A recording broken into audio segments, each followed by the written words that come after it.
Merci, Monsieur le Président, Madame la Ministre, Madame la rapporteure, chers collègues. Comme le disait Nelson Mandela, nous devons à nos enfants, les citoyens les plus vulnérables de toute société, une vie à l'abri de la violence et de la peur. Or, malgré de nombreux textes, de nombreuses mesures, de multiples campagnes de sensibilisation pour protéger les enfants, les violences intrafamiliales sont toujours présentes. Un enfant est tué par l'un de ses parents tous les 5 jours dans notre pays. Ces maltraitances, ces infanticides en constante augmentation sont insoutenables. Entendons ces cris, ces plaintes, ces mots, ces souffrances, ces traumatismes tenus sous silence depuis des années. Les violences intrafamiliales sont un fléau dans notre société. Un fléau trop souvent tapi dans l'ombre qu'il est aujourd'hui impossible d'ignorer. Pour chacun de ces enfants, nous avons la nécessité, la responsabilité d'agir. Grâce à ce texte, nous apportons plus de sécurité dans la vie affective de l'enfant. Ainsi, je tiens à féliciter notre collègue Isabelle Santiago d'avoir su nous mobiliser de manière transpartisane face à la gravité de la situation. Je remercie également l'ensemble de mes collègues pour leur travail qui a permis l'amélioration de ce texte pour une meilleure protection de l'enfance.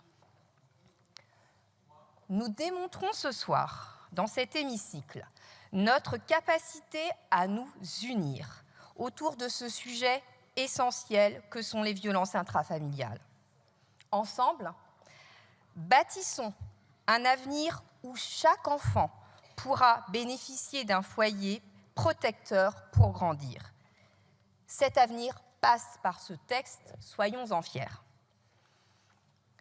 Ce travail transpartisan mené à l'Assemblée nationale débouche sur un texte équilibré et nécessaire en tout point à la protection de l'enfant témoin et victime. Désormais, en cas d'agression sexuelle incestueuse ou de crime commis par un parent sur son enfant ou sur l'autre parent, nous pourrons affirmer que l'autorité parentale et les droits de visite et d'hébergement pourront être suspendus, et cela dès le déclenchement de poursuites judiciaires.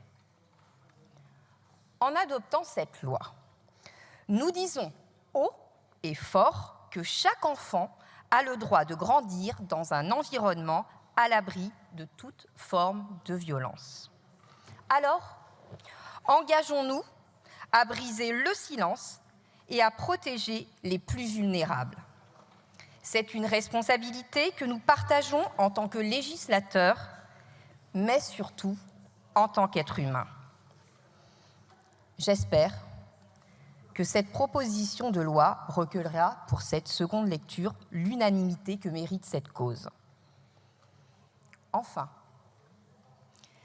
les mots de la Déclaration des droits de l'enfant de 1959 résonne aujourd'hui.